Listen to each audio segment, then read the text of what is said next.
Après avoir refusé de me porter garant pour le crédit de 50 000 € du 4x4 de mon frère, toute ma famille m'a infligé le silence radio pendant 8 mois. Pas d'appel, pas de SMS, aucun souhait d'anniversaire. Et puis, la boîte de vitesse de mon père a lâché. Il m'a appelé, j'ai besoin de 4 000 € d'ici vendredi. J'ai répondu, désolé, je ne parle pas aux inconnus. Au moment où mon père a appelé, ma main sentait encore la fumée et le poivre. C'était un jeudi soir à Lyon, il était 22h42. La canicule de juillet transformait la ruelle arrière en sèche-linge géant. Nous venions de terminer un service de 200 couverts à la brasserie gastronomique où je suis chef de cuisine, l'atelier des Braises. Mes commis raclaient les planchas. Quelqu'un passait du vieux Johnny Hallyday à fond sur un téléphone, et j'étais appuyé contre la porte de la chambre froide, essayant de me rappeler si j'avais mangé autre chose qu'une cuillère de dégustation. Mon fils de 6 ans, Léo, était assis sur une banquette dans un coin vide, juste à la sortie de la cuisine. Il avait son casque sur les oreilles, la capuche de son sweat dinosaure remontée, et comptait les os de côte dans son assiette comme si c'était un devoir de maths. Toutes les quelques secondes, il jetait un coup d'œil vers moi à travers le passe-plat. Ce genre de vérification rapide que font les enfants après une longue journée. Mon téléphone a vibré dans mon tablier. Papa. 21h17. C'était toujours le dernier appel manqué datant d'il y a des mois. Maintenant, l'écran s'allumait à nouveau. Papa. J'ai avalé ma salive. Ma bouche est devenue sèche si vite que j'avais l'impression d'avoir mangé de la farine. J'ai répondu quand même. Ouais, Julien. Sa voix était tendue, forte, couvrant un bruit de moteur. T'es occupé? J'ai regardé la pile de bons de commande que j'avais déjà traités. J'ai regardé Léo qui alignait les petits pois sur sa fourchette. Je viens de fermer la cuisine, ai-je dit. Qu'est-ce qu'il y a, papa? Il ne s'est pas embarrassé de politesse. Ma boîte de vitesse est morte, a-t-il dit. Julien, j'ai besoin de 4 000 balles d'ici vendredi. J'ai fixé la table de préparation. Il y avait une côte de bœuf oubliée sur un plateau, la sauce séchant sur les bords. Pour 1000 quoi, ai-je demandé, même si j'avais très bien entendu. Euros, a-t-il claqué. Tu sais combien ça coûte ces trucs-là? Je l'ai fait remorquer chez Martinez. Il a dit qu'il commencerait dès que je poserais l'argent liquide. J'ai gardé une voix calme. Je n'ai pas 4 000 € qui traînent comme ça, papa. Il a ricané si fort que j'ai dû éloigner le téléphone de mon oreille. Commence pas. T'es le grand chef maintenant. Tu as posté des trucs sur ta prime, ton nouvel appart dans le 6e, ton nouveau set de couteaux. Tu es en train de me dire que tu ne peux pas aider ton propre père, mais que tu peux t'acheter du métal japonais de luxe. Sur la banquette, Léo avait arrêté de compter ses poids. Il avait décalé une oreillette de son casque pour écouter. Ses épaules étaient remontées jusqu'aux oreilles. Je suis sorti par la porte arrière dans la ruelle pour qu'il n'entende pas tout. Bac à graisse, poubelle, mégots de cigarettes, nuit lyonnaise et le bourdonnement du périphérique. Papa, ai-je dit, ma prime est partie dans mon fonds d'urgence et dans l'appareil dentaire de Léo. Je suis ton urgence, a-t-il riposté. Tu me dois bien ça après ce que tu as fait à ton frère, après l'avoir laissé tomber chez le concessionnaire. Nous y voilà. On avait tenu 30 secondes avant de revenir à l'histoire du 4x4. Ne pas me porter caution solidaire pour un crédit de 50 000 €, ce n'est pas le laisser tomber, ai-je dit. Il a sifflé un rire méprisant. Tu as tourné le dos à la famille, Julien. On n'a rien dit. On t'a laissé te calmer. Mais quand j'ai besoin de quelque chose, tu dois être là. C'est comme ça que ça marche. J'ai laissé échapper un rire bref et tranchant. Vous m'avez laissé me calmer? Vous nous avez ignorés, moi et mon gosse, pendant 8 mois. Oh, ne sois pas dramatique, a-t-il dit. Les gens sont occupés. Tu as zappé l'anniversaire de Léo, ai-je dit. Maman m'a bloqué sur Facebook. Thomas m'a viré du groupe WhatsApp. C'est parce que tu nous as fait honte, a-t-il dit immédiatement. C'est toi qui as rendu les choses moches chez le concessionnaire. Personne ne t'a dit non. On avait juste besoin que tu remettes tes idées en place. Je sentais mon cœur battre dans mon cou. Mon cerveau a commencé à faire ce truc bizarre de comptage qu'il fait quand je suis près de péter les plombs. 2 bennes à ordures, 3 caisses de lait, une enseigne de bière cassée. La voix de papa est descendue dans ce ton raisonnable qu'il utilise juste avant de vous asséner quelque chose de cruel. Écoute, Julien, tu as marqué ton point avec le 4x4. D'accord, mais là c'est différent. J'ai besoin de cette voiture pour aller travailler. Tu veux que ton vieux père perde son boulot pour 4000 euros? Non, ai-je dit. Alors fais le virement, a-t-il dit. Même compte qu'avant. Je t'envoie le RIB par SMS. Martinez a dit que si je n'ai pas l'argent vendredi, il donne mon créneau à quelqu'un d'autre. La porte arrière s'est ouverte. Léo a jeté un coup d'œil, serrant les bretelles de son sac à dos. Il n'a rien dit. Il regardait juste mon visage. J'ai pensé à mon compte épargne avec 8213,47 € dessus. J'ai pensé à la BMW que Thomas avait pliée il y a 8 ans et qui restait comme une cicatrice sur mon dossier Banque de France. J'ai pensé aux 8 mois de silence. Pas de Noël. Pas de « Comment va mon petit-fils ?» Rien. Ma main tremblait autour du téléphone. Je l'ai changé de côté. Julien, a aboyé papa. Tu m'entends? J'ai besoin de 4000 balles d'ici vendredi. J'ai regardé droit vers mon enfant, la façon dont il se tenait à moitié derrière la porte comme s'il voulait disparaître dans son sweat à capuche. Il avait pratiquement grandi chez mes parents avant qu'ils ne nous gèlent. Je t'ai entendu, ai-je dit. Alors, a-t-il exigé. Tu vas faire ce qu'il faut ou tu vas encore être égoïste? J'ai senti quelque chose dans ma poitrine devenir très, très calme. Pas de rage, même pas de douleur, juste une faim. J'ai mis le téléphone sur haut-parleur pendant exactement une seconde. Viens là, bonhomme, ai-je dit à Léo. Il s'est approché, les yeux écarquillés. Je ne l'ai pas obligé à dire quoi que ce soit. Je voulais juste qu'il entende ma voix quand je le dirais. J'ai enlevé le haut-parleur, remis le téléphone à mon oreille. Papa, ai-je dit doucement. Je ne t'envoie pas 4000 €. Silence. Puis sa voix est devenue calme, contrôlée et froide. Après tout ce que j'ai fait pour toi. Aussi, ai-je dit en le coupant. Je ne parle pas aux inconnus. Quoi? Vous avez tous cessé d'être ma famille le jour où vous avez décidé que ma solvabilité et mon fils étaient négociables. Donc non, papa. Je ne suis pas ton fonds d'urgence. Je suis un inconnu. Je n'ai pas crié. Je n'ai pas supplié. Il a inspiré brusquement. Tu vas le regretter, a-t-il dit. Tu reviens toujours en rampant, Julien. Et quand tu le feras? J'ai raccroché.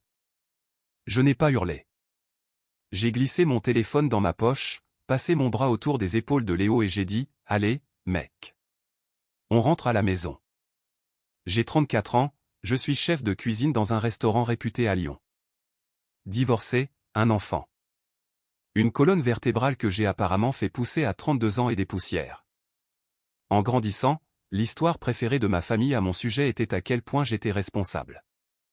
J'ai trouvé un boulot à 15 ans à la plonge dans un bistrot pour pouvoir m'acheter ma propre console. À 18 ans, c'est moi qui me souvenais des rendez-vous de tout le monde, des factures à payer, de qui devait être récupéré où. Mon frère cadet Thomas, c'était le rêveur, ce qui chez nous signifiait que tout le monde le couvrait pendant qu'il essayait des trucs qu'il ne finissait jamais. Mes parents, Bernard et Sylvie, possèdent une petite maison à Saint-Étienne qu'ils aiment appeler le domaine familial, même si c'est juste un pavillon 3 chambres avec du carrelage moche. Ils n'ont aucun plan de retraite au-delà de la maison est payée et nos garçons nous aideront. Le schéma a commencé petit. Quand j'avais 19 ans, je suis retourné vivre chez eux après mon BTS pour économiser avant l'école hôtelière. Thomas venait de commencer la fac. Il m'a convaincu de signer son bail d'appartement juste pour que le dossier passe. Frérot, c'est pas grand-chose, avait-il dit en agitant un stylo. Maman et papa aident pour le loyer. Toi, c'est juste pour le nom sur le dossier. Papa m'avait tapé sur l'épaule. La famille est de la famille, Julien. Ton frère a beaucoup de potentiel. Ne complique pas les choses. J'ai signé. 3 mois plus tard, Thomas a abandonné la moitié de ses cours, a arrêté d'y aller complètement et a emménagé avec une fille. Le loyer n'a pas baissé. Les impayés se sont accumulés. Devinez qui s'est retrouvé avec une procédure d'huissier cette année-là? Le langage de mes parents autour de ça était poli. On arrange ça. C'est juste une mauvaise passe. Tu sais gérer l'argent, Julien. Tu vas rebondir. Traduction, nous t'avons sacrifié. Sois en reconnaissant. Le deuxième incident, c'était la BMW. J'avais 26 ans, chef de parti à Bordeaux, je galérais avec un salaire à peine au-dessus du SMIC. Thomas m'a appelé pour son nouveau grand projet. Mec, écoute, a-t-il dit en parlant vite. Je lance une entreprise de nettoyage auto. J'ai juste besoin d'une voiture fiable pour aller chez les clients. Il y a cette série 3 d'occasion au garage du coin. C'est seulement 23 000 €. Mon dossier est pourri, mais si tu te portes garant. J'ai ri. C'est mort. Puis papa a appelé. Puis maman. Puis Thomas à nouveau sur haut-parleur dans leur cuisine. Maman a posé une assiette de bœuf bourguignon devant moi comme ça. Elle en a fait une réunion d'affaires. Vois ça comme un investissement, a-t-elle dit. Une fois que son entreprise décollera, il refinancera et enlèvera ton nom. On est tous ensemble là-dedans. Papa a ajouté, et si quelque chose tourne mal, on aidera à couvrir. On ne te laissera pas dans la merde. J'ai fixé Thomas. Il ne me regardait pas dans les yeux. Je venais juste d'obtenir ma première vraie carte de crédit Gold. Un petit plafond, mais ça ressemblait à un Oscar. Je voulais un dossier bancaire propre pour pouvoir un jour ouvrir ma propre cuisine, mais ils ont prononcé les mots magiques. Ne sois pas dramatique, Julien. Ne rends pas les choses bizarres. Sois flexible. Alors, j'ai signé. 2 ans plus tard, Thomas avait 3 échéances impayées et une voiture déclarée épave après avoir enroulé la BMW autour d'un lampadaire. L'assurance n'a pas couvert tout le solde. La banque est venue me chercher. Je me suis retrouvé fiché à la Banque de France, FICP. J'avais des sociétés de recouvrement qui m'appelaient pendant le service, laissant des messages vocaux pendant que j'aboyais des commandes au pass. Il m'a fallu 5 ans pour m'en sortir. Le langage de mes parents à l'époque? C'était juste de la malchance. La famille doit parfois encaisser les coups. Tu es si doué pour arranger les choses, Julien. On est fiers de toi. Le troisième incident, c'est quand Léo est né.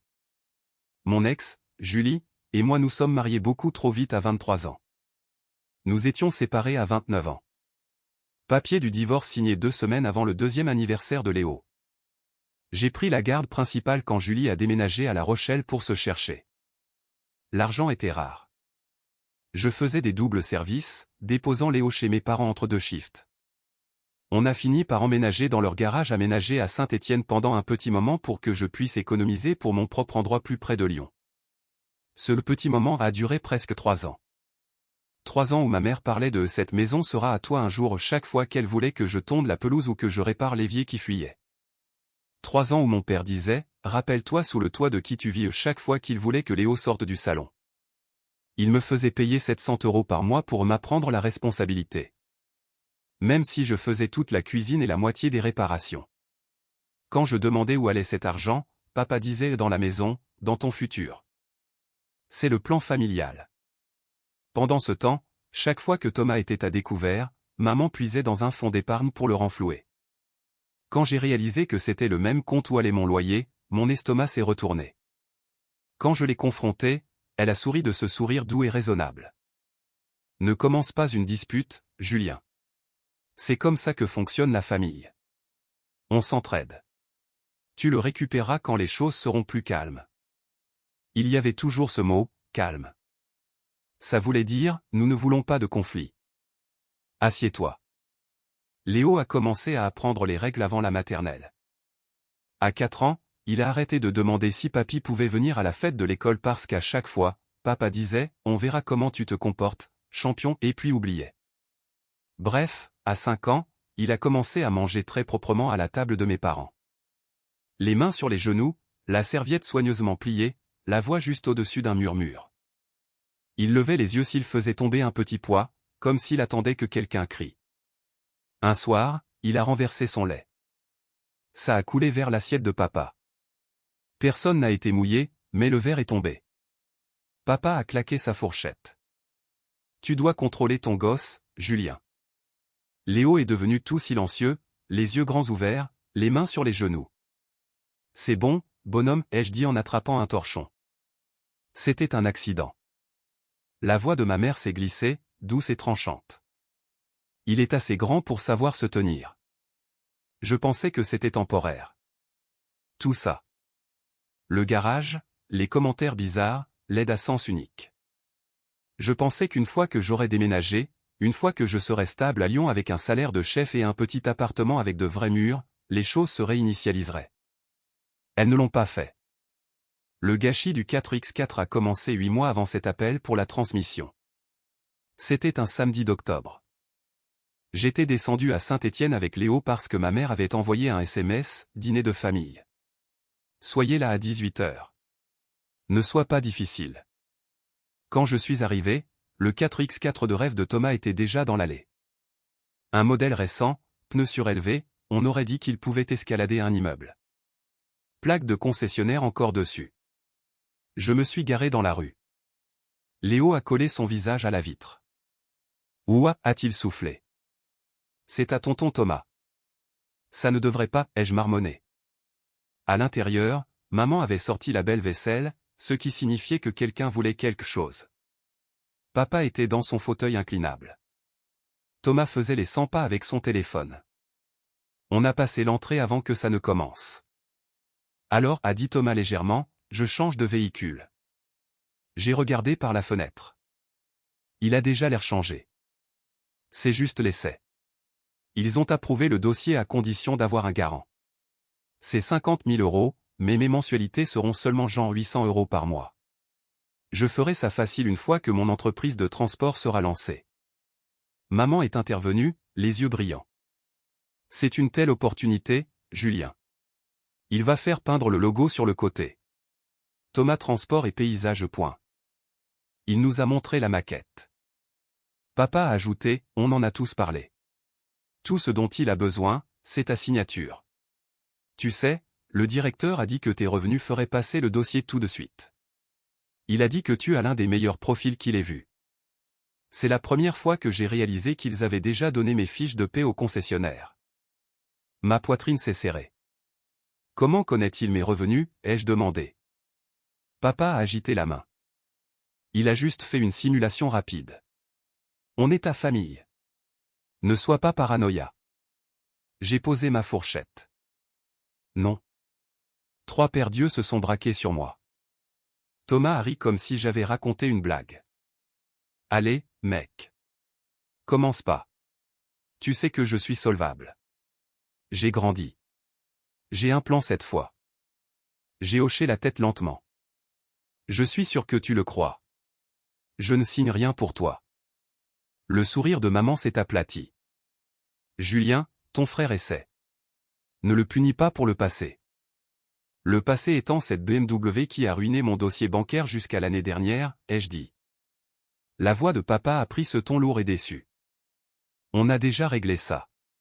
Tu agis comme si tu avais tout porté tout seul. J'ai sorti mon téléphone. Tu te souviens quand l'huissier a menacé de saisir mon salaire? Tu te souviens quand ils ont appelé le restaurant en demandant Julien sur la ligne? Léo était à la table des enfants avec sa tablette, mais il s'est retourné quand il a entendu mon nom sur ce ton. Maman a soupiré. C'est exactement ce qu'on ne voulait pas. Tu fais une scène? On te demande juste de faire partie de la solution. Envoie-moi le bon de commande, ai-je dit. Taux d'intérêt, prix total, durée. Je veux tout par écrit. Thomas a levé les yeux au ciel. Mec, t'es sérieux? Tu l'as, ai-je demandé. Il a hésité. C'est dans le 4X4. Alors va le chercher. La mâchoire de papa s'est contractée. Tu ne nous fais pas confiance? Je ne signe pas pour 50 000 € sur un ressenti, ai-je dit. Thomas a repoussé sa chaise violemment. C'est incroyable. Papa a posé sa fourchette lentement. Tu sais quoi? Laisse tomber, a-t-il dit. Si tu vas réagir comme ça pour un bout de papier, peut-être que tu n'es pas l'homme de famille qu'on pensait. Nous y étions. La cruauté raisonnable. Maman s'est tamponné la bouche. On pensait juste, a-t-elle dit doucement, qu'après tout ce qu'on a fait pour toi et Léo, tu voudrais rendre un peu l'appareil. En me laissant attacher mon nom à un autre prêt que vous ne pouvez pas payer, ai-je demandé. En aidant ton frère à démarrer une entreprise, a-t-elle claqué. Thomas s'est penché au-dessus de la table. Tu sais quoi, mec? Garde ton dossier parfait. Quand papa ne sera plus là et que cette maison nous reviendra, rappelle-toi juste qui s'est battu pour lui et qui ne l'a pas fait. Je suis devenu froid. C'était là. Le levier, la maison, le vague héritage qu'ils agitaient chaque fois qu'ils voulaient quelque chose. Non, ai-je dit à nouveau. Envoyez-moi les papiers si vous voulez que je regarde, mais je ne me porte pas garant, et je ne discute plus de ça. Le visage de maman s'est fermé. Papa a pris son assiette et l'a apportée à l'évier sans un mot. Thomas est sorti en tapant du pied vers son camion de démonstration. Nous sommes rentrés à Lyon ce soir-là en silence.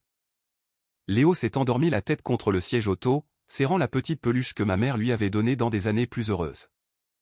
Le lendemain matin, je me suis réveillé avec une série de messages.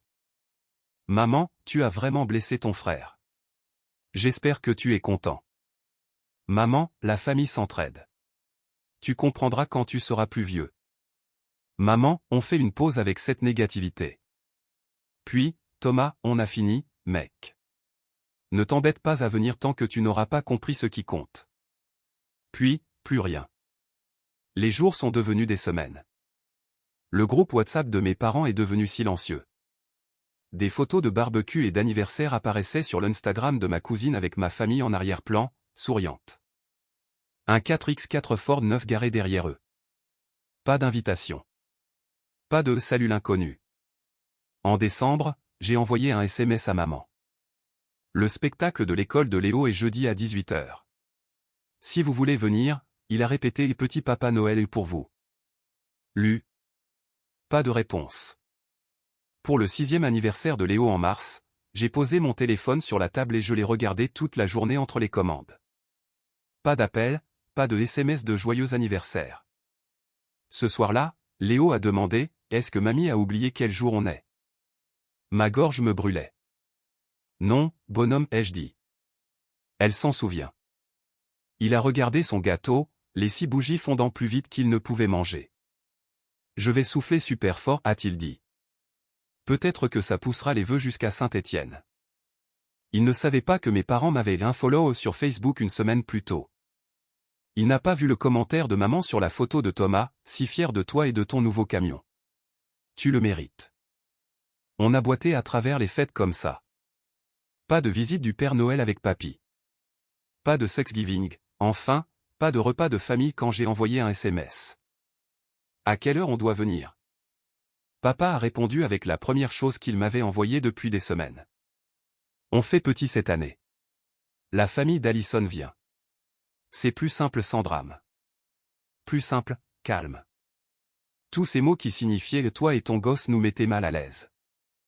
J'ai commencé à faire des captures d'écran de tout. Les fils de discussion avec les ULUB sans réponse. Les posts sociaux où mon fils n'était pas dans le cadre. Mon application bancaire avec chaque dépôt, chaque euro qui était le mien, pas le leur. Quand le concessionnaire a appelé en janvier juste pour confirmer que vous étiez toujours le garant sur le prêt du véhicule, mon estomac a fait une chute libre. Je n'ai jamais signé, ai-je dit. La femme au téléphone avait l'air confuse. J'ai un contrat ici avec votre nom et votre signature. Envoyez-le par mail, ai-je dit. Tout de suite. Elle l'a fait. J'ai ouvert le PDF pendant ma pause, debout au-dessus d'un plateau de côte au repos.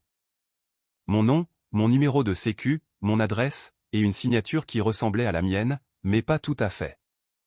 Je l'ai fixé jusqu'à ce que les bords de ma vision deviennent flous. Je ne les ai pas appelés. Pas encore. Pas mes parents. Pas Thomas. J'ai appelé le service fraude de ma banque et demandé ce qu'il fallait pour contester. Dépôt de plainte, a dit le gars. Documentation. Tout ce qui montre que vous n'avez pas autorisé ça. J'ai pensé à la voix de mon père à cette table de dîner. On en a tous parlé. C'est à ce moment-là que quelque chose en moi est passé de l'espoir à la clarté. C'est là que j'ai arrêté d'argumenter et commencé à documenter. Le commissariat de quartier ressemble à tous les autres petits postes de police. Mur gris, chaises en plastique, un tableau d'affichage avec des flyers que personne ne lit. J'ai pris un mardi matin de congé, dit à mon directeur que j'avais des soucis de famille. Il a regardé mon visage une fois et a juste hoché la tête. Léo était à l'école. Mon téléphone était plein de captures d'écran. Le faux contrat du 4x4 était imprimé dans une pochette cartonnée bon marché à l'accueil. L'officier a levé les yeux. « Je peux vous aider ?» « Ouais, ai-je dit. Je dois déposer plainte pour usurpation d'identité. » Ses sourcils se sont levés. « D'accord. Qu'est-ce qui s'est passé ?» J'ai glissé la pochette. Mon frère et mes parents ont utilisé mes informations pour me porter garant sur un prêt de 50 000 € après que je leur ai dit non. Il l'a ouverte, a feuilleté, a regardé de la signature à mon permis de conduire.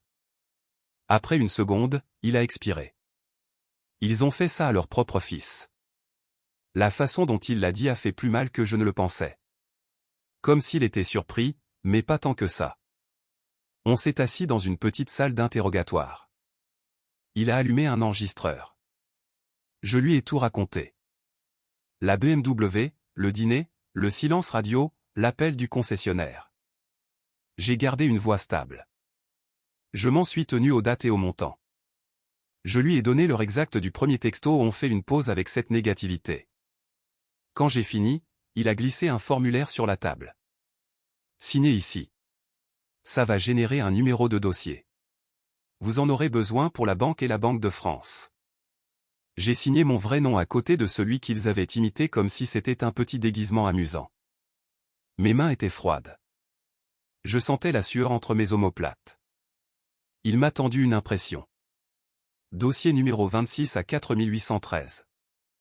Il a dit, si quelqu'un vous donne du fil à retordre avec ça, donnez-leur ça. C'était là, une phrase officielle, un numéro qui signifiait que je ne faisais pas juste du drame. Dehors, dans ma voiture, j'ai sorti mon téléphone et ouvert le groupe familial qui était une ville fantôme depuis 8 mois. J'ai joint 3 images. Le faux contrat avec mon nom, une capture d'écran de mon texto à maman et je ne signe pas ce prêt, et le récépissé de dépôt de plainte. Puis j'ai tapé une phrase. Pour des raisons légales, toute communication future doit se faire par email. N'utilisez plus jamais mon nom ou mes informations pour un produit financier. J'ai appuyé sur envoyer. J'ai suivi avec un email à tous les 3. Même pièce jointe. Objet, utilisation non autorisée de mon identité. Dossier 26 à 4813. Pas de cri. Pas de monologue, juste des faits. 3 heures plus tard, mon téléphone a explosé. Maman, Julien, qu'est-ce que tu as fait? Papa, tu as appelé les flics sur ta propre famille. Thomas, frérot, tu dépasses les bornes. Tu ruines ma vie pour une signature. Je n'ai pas répondu. Ce soir-là vers 22 heures, quelqu'un a frappé à la porte de mon appartement si fort qu'un cadre a tremblé. Léo a sursauté sur le canapé. Papa. J'ai regardé par l'œilleton. Papa, le visage rouge, respirant comme s'il avait sprinté dans les escaliers. Ouvre cette porte, Julien, a-t-il crié. J'ai pris une inspiration et j'ai reculé. Je n'ai pas ouvert. Les voisins dorment, chérie, ai-je dit à Léo, me dirigeant vers la télé. J'ai monté le volume d'un cran. Papa continuait de frapper. On t'a tout donné. On a gardé un toit au-dessus de ta tête. J'ai pris mon téléphone et commencé à enregistrer juste au cas où.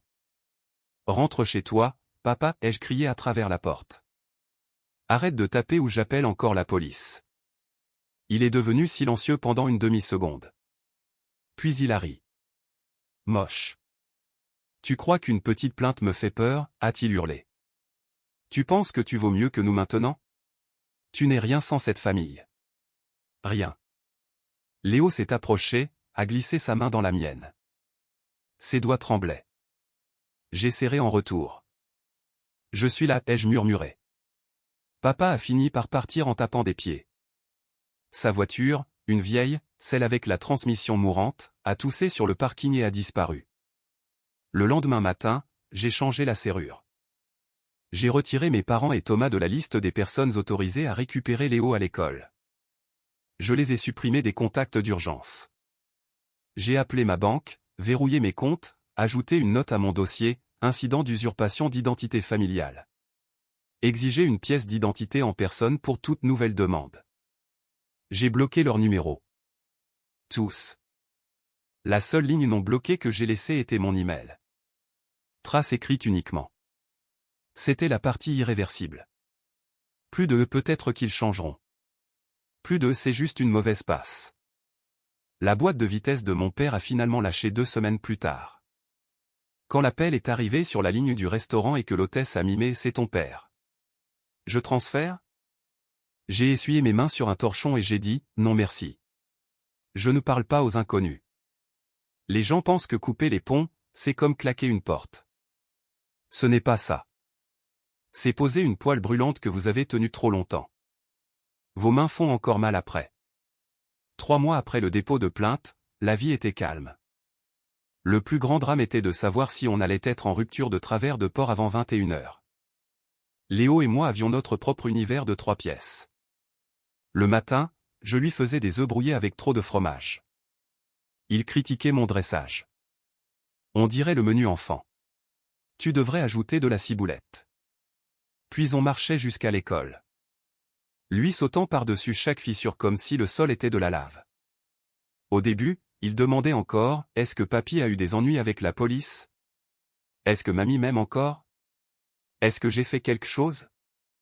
À chaque fois, je disais « Tu n'as rien fait de mal. Les adultes ont fait de mauvais choix. Mon travail est de te garder en sécurité. » Finalement, il m'a cru parce que notre vie continuait simplement. Mon équipe à l'atelier des braises est devenue notre famille. Pas de commentaires passifs-agressifs, pas de ficelles financières, juste des barbecues, des gamins et des jets d'eau, des gens qui étaient vraiment là. Un dimanche, on est resté à la maison à construire des tours de Lego. Léo a levé les yeux. « C'est bien ici, a-t-il dit. Parce que personne n'est fâché contre moi à propos de ces affaires. » Les retombées les ont frappés. Thomas a envoyé un email disant que le concessionnaire paniquait. Papa était furieux. Je ruinais son avenir. J'ai répondu, je t'avais dit non. Tu l'as fait quand même. Les actions ont des conséquences. Maman a essayé la culpabilité. Pense à Léo. Il a besoin de ses grands-parents. Comment te sentirais-tu si ton enfant grandissait sans famille? J'ai répondu, il a une famille. Moi, et les gens qui le traitent comme une personne, pas comme une garantie bancaire. Vous avez choisi un camion plutôt que votre petit-fils. Des mois plus tard, papa s'est pointé au restaurant, voulant que je retire la plainte et que j'appelle la banque. Je lui ai dit que la falsification et les 8 mois de silence s'étaient mis entre nous. Le numéro de dossier a juste mis ça par écrit. Il a dit que je choisissais des inconnus plutôt que mon sang. J'ai pensé à Léo, à mon équipe, à notre appartement calme. L'accès à moi n'est pas un droit familial. J'ai dit, c'est quelque chose qui se mérite. Vous ne l'avez pas mérité, donc vous ne l'avez pas. Plus tard, Léo a dessiné notre famille pour l'école. Lui, moi en veste de chef, 3 collègues en bonshommes allumettes autour d'un grill. Pas de grands-parents. On devait dessiner avec qui on mange le plus, a-t-il dit. Peut-être que j'ajouterai plus de gens plus tard. Seulement les gentils. Ce soir-là, un texto est arrivé d'un numéro inconnu.